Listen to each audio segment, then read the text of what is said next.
Okay, we might be dead in the water on our Rocky project for a little bit, or we might not. I never know. But since I don't know, I know I need to stay busy and work on my other projects. So I'm just going to throw this project up here. Not because it's particularly interesting. It's certainly not going to be my style. I'll go over that. But just because it's content that we can throw up here in the interim, because I hate to start something and have it in limbo and then not have anything to put in its place as far as that goes. So, got this Twilight Zone, it's faded on the lower, still colorful on the head, so probably had the sun shining down on the lower portion of it. And if you watch the Mirko playfield video that I did, this is the game that playfield is for, and we'll go over why we need it. And we'll just go over a few things and we'll get started. It'll be kind of a little bit more brief series, and we'll just run right through it. So this thing is everything I hate about pinball today. And you know, if you own this game or if this is your style, don't take any offense to that. It's just my own personal take. I've been doing this for a long time and I have my own thoughts and my own style, and this just isn't it. So right now what we have is, you know, pretty beat up Twilight Zone. It's got Invisiglass on there. This Invisiglass sucks for this particular build because the Jersey Jack logo is basically clashing with the Twilight Zone script on the shooter gauge, so that's no good. I guess you could turn it around 180 degrees and maybe have that up there, and that's probably what I'll have to do. Other than that, it's already got way too many mods on it. I don't know what this big piece of spring steel is on the playfield. As soon as I saw that, I'm like, better order a playfield. Another thing about the playfield in terms of that is it's got this cloudiness in the inserts, and that's not going to go away. You can clear over that. You can do anything you want to with those inserts, or somehow or another compromised in the plastic lens itself. So that's a done deal. Now, I don't know if I said this, but it's got these stupid mods. It's got a chrome rocket ship that doesn't match the rocket ship on the playfield. It's got a car hovering over the jet bumpers. It's got a rickety looking street light. It's got two printed out plastics. They're not the actual plastics, they're just printed out stickers that somebody's thrown on there. That sucks. Got a stupid pyramid at the exit. Got a pyramid that fell off already over here. Slot machine, I mean, I can live with that. I'm not crazy about it, but it's okay. The wire forms, let me talk about this real quick too. You'll notice the wire forms are off of it. I have them, they're over here. What happened is when this came in, it came in with this kind of swirly looking wire form. And so I pulled the remaining wire forms off of it because I thought, well, I'll have them chrome plated and I'll have that one chrome plated so they all match, and I didn't need this one as a result off. But what wound up happening is the turnaround on chrome has gotten so ridiculous, I didn't send them. I'm just going to polish them because I don't have time for this stuff to be in limbo like that. I mean, you know, you send the stuff in to have it chrome plated, you don't know when you're going to get it back. So if they don't have an exchange, I'm just not sending it. It's got a quarter turned up on its edge. Piano. One of my least favorite mods in the world, although I hate them all, is this stupid wooden doll. I cannot stand this wooden doll. A skull that's probably supposed to be over here somewhere, but fell off. A miniature robot. I mean, it's a very miniature robot. And these little decals aren't bad. I mean, they kind of dress up some bare stainless steel. I don't have a real problem with those. One thing that really drives me crazy, though, when I look at something like this, and I'm just going to be very frank about it. It's like, okay, you can buy a piece of Invisiglass, you can buy the stupid doll, you can get all these stupid mods, but you can't be bothered to get the right fucking bolt to hold the head on to the lower. I mean, it's embarrassing. What the hell is wrong with people? I mean, where are your priorities? I just don't understand it. But anyway, this is a project to work on, and we're going to get it done. I think this Invisiglass is a goner anyway. It's pretty gouged up. I mean, that's a deep scratch right there. You can really feel that. And there's one right there. I always tell people, if you actually want Invisiglass, in terms of anything that's going on around here, I always just say have it on site, because I'm not shipping it with Invisiglass. And the reason I don't like to ship them with Invisiglass is because it is very fragile. It can get scratched. So it's a lot better to deal with that when you get it, because you're going to have to take the glass off anyway when you get the game, because you got to put the balls in it. So slide it on there. All right, let's gut this turd. Turn into something at least a lot nicer than it is, but I have a feeling I'm gonna be groaning a lot as I put it together with some of these mods, but you know what? I mean, if that's what you want and that's your thing, there's nothing wrong with that. It's just not mine. That's all there is to it. And whatever mod that I have to put on, I'm gonna put it on and make sure it doesn't fall off like those, and I'm gonna make sure it's wired right, and I'm gonna make it as clean as I can. So, like I said, if that's your thing, I got you covered. It's just not mine. All right, so we'll start gutting it and we'll go from there.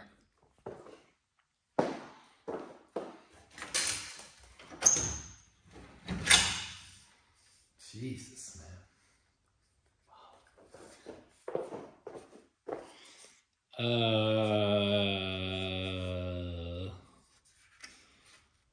Trash.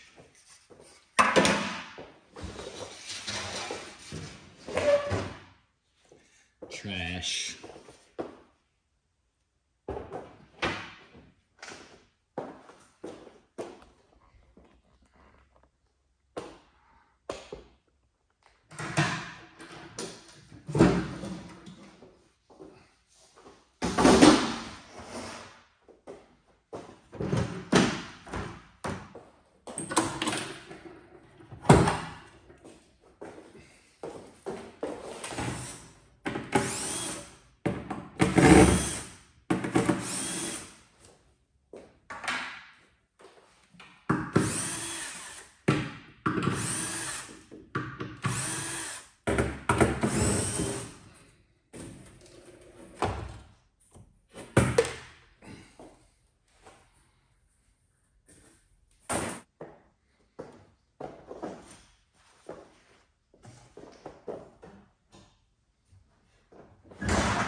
All right, about less than an hour and got all that off there. I'm gonna deal with some of this stuff. Wiring harnesses, boards, coils, you name it. I'm gonna try to deal with it, get things in order, and then we'll circle back around to continue the tear down. All right, I'm gonna wash these subways. These things are filthy. I've already sprayed them, but sometimes you'll have this really heavy dirt trail that you can't get out. I'll tell you what I like to do. I use this, it's like a pumice or pumice, depending on how you might say that. I don't know which one's correct, but I'll use that style of cleaner. It's kind of gritty. Mechanics use it on their hands. But I'll use that on this type of brush.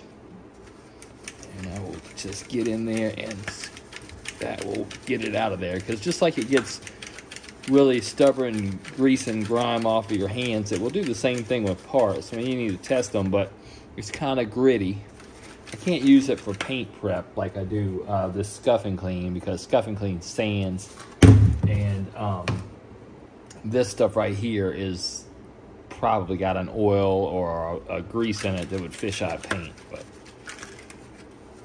let's see how it does on here. You can hear the grit in it.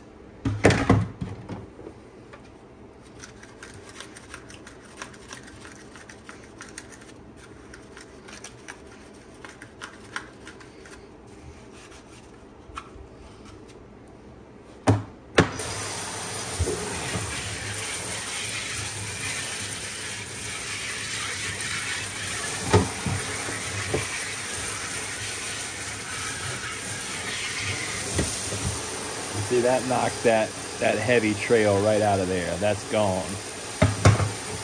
Even on this really clear ramp, you can see it's gone. Now I'll follow up and just wash it. This is going to be quick and to the point, this little video series. We're just doing this to fill in while we wait to get back to our more taxing project, which is the Rocky. Just take it for what it's worth. There'll be some tips in here, but it's going to move fast.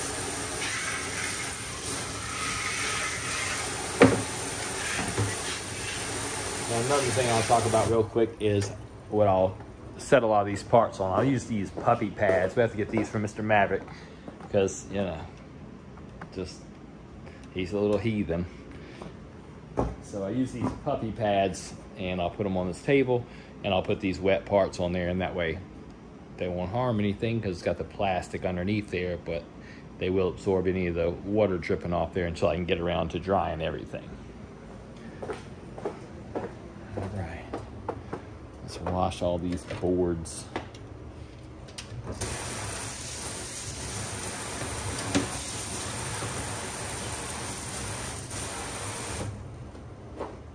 Okay. There's that. We're just kind of let that drip dry for a little bit. We'll blow it off with compressed air. I got a massive compressor in here too, and you know, get around to it, but just keep it moving. There's all of our wiring harnesses off the playfield. They're all clean and dry. I'll put them strategically in this bin in the order that I would put them on the game. So the first thing that I'll put down here at the bottom will be the opto harness, then the solenoid harness.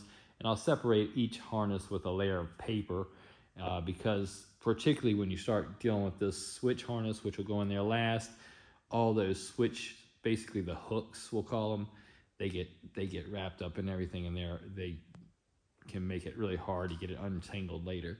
So we'll put some kind of divider in between there. So this stuff's good. We need to get into the cabinet harness portion next. So that's some of the cabinet harness, and then the rest of it's still in here. Playfield's pretty well stripped underside. There's still a few things, but probably start working on getting the top side torn down. I'm going to go through some of this stuff. I've broken this panel down. I don't know if I'll refinish it or not. I'll see how it polishes up. I don't mind refinishing it. That's easy enough for me. But the issue is the removal of the sockets. These tend to break. And once they break, you can't replace them. Hopefully somebody will solve that problem for us, but without it solved, I'd rather not do it unless I need to. If I need to, it's no problem. I got new panels up there, as a matter of fact, for this game, so I can easily refinish and rebuild a new panel for it, but it's the sockets that worry me. And other than that, I got all this stuff down here to deal with. Some of that's Rocky stuff, but this is for the Twilight Zone I just tore down. I'll have a lot of these already built up. You can see some of that stuff here. Jet bumpers, slingshot coils, a lot of this stuff, eject mechanisms, got all that. So that won't be a big deal. I'll be able to just swap some of that stuff over and break some of it down. And then the real game specific stuff I'll probably have nickel plated brackets for in here somewhere. In here will probably be the game specific brackets for Twilight Zone, I'll probably have those already nickel plated. I do a lot of Twilight Zones. Same thing with that metal panel. I'm gonna be pretty certain that over in here, I'll have a nickel plated panel for it ready to go somewhere in there. So a lot of this stuff is gonna be swapping it over, and that's why this will go quick. And same thing with like all these resting brackets, all that stuff, that's all gonna be right in here ready to go. And it's just gonna be a matter of swapping a lot of things over. I have a new cabinet for it in my refinishing area, so I'll get around to that, but here we go. Just gonna go quick with it. I'm not in a rush, but it's just gonna fall together quickly. It's not gonna be one of these drawn out projects like a lot of them are. So here we go. All right, let's go through these mechs. We weigh the ones that we have ready to go against the ones we need to get ready to go. Let's start with this.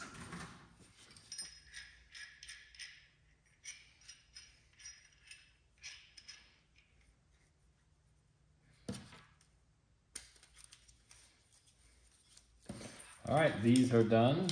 Put it down here. All right, those are done. I'll put these to the side and I'll do them later.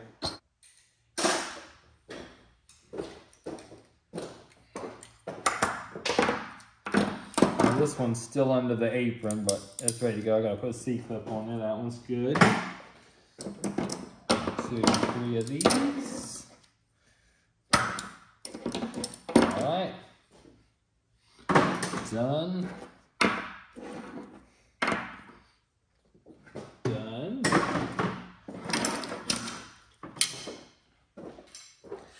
Alright, got all that stuff cleaned and polished. Let's put it together.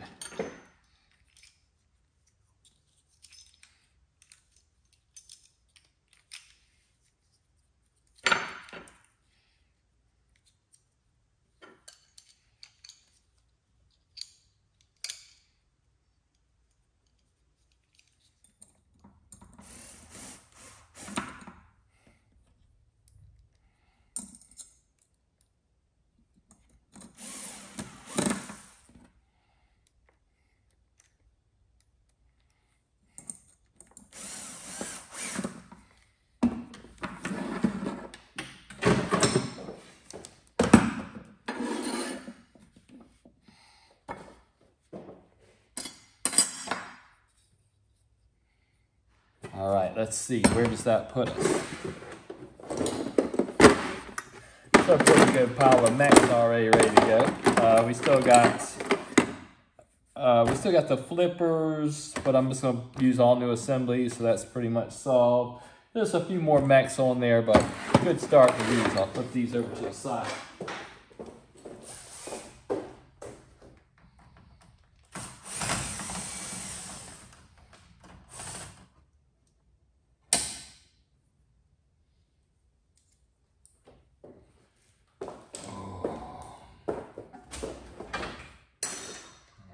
See here. All right, I think that's pretty good for today. I got a whole table full of shit to deal with tomorrow, and I'm gonna rebuild all that and finish gutting this, but that's pretty good for today.